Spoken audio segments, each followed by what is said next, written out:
And how was the second tour different from the first tour? Very different. Things had changed.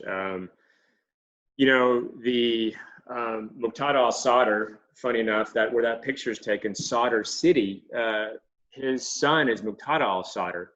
And he had developed and kind of grown into a pretty prominent figure in the Shiite population.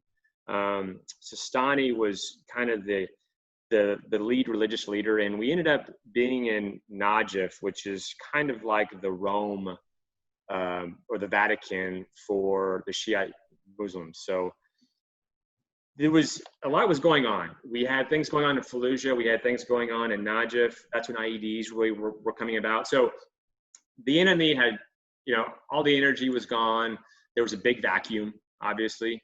And, you know, that's a whole other discussion on politics and strategy. But this deployment was almost all combat. It was all kinetic. Everything was serious.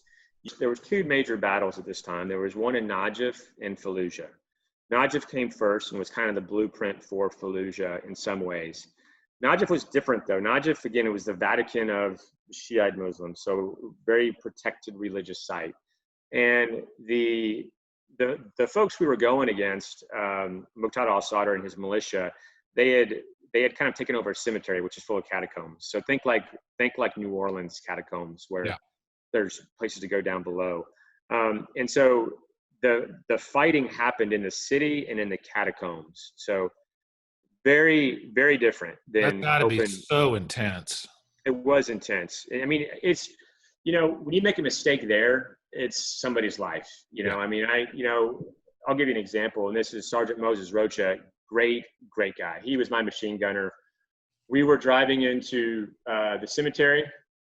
We were pulled off on the side of the road, and I took one step out of my Humvee, and I heard somebody yell. And he was, by the way, he was right behind me. Got shot straight through the heart. Dead, gone, forever. It's just your machine gunner just gone. Gone. Yeah. And you know, I was standing right next to him. There's about 3 people in the vehicle, and you know, that's how, you know, I decided to stop at some point. Why? I think it was because it looked like it was good cover.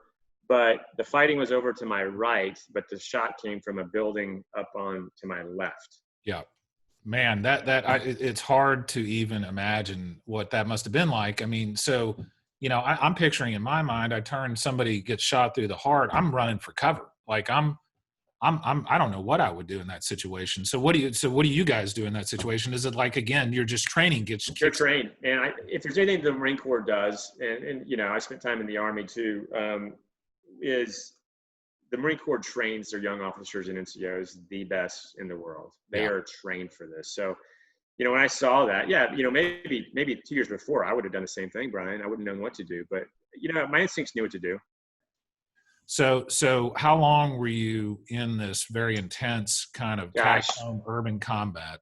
I think it was roughly 3 weeks. You know, there was kind of a courting process going up to it, of getting approval to go in to bomb certain areas. So, you know, my battalion commander actually lives in Fredericksburg, not far from here, and him and I have become close and kind of rekindled our relationship. He was with us on both deployments. So it was about 3 weeks, I think, you know, working with the battalion, strategizing, and then we obviously got support, and that's where I got to see the Army come in. The Army came in. And if you're a Marine, you usually don't have very good respect for the Army, but the Army came in, and they were absolutely amazing.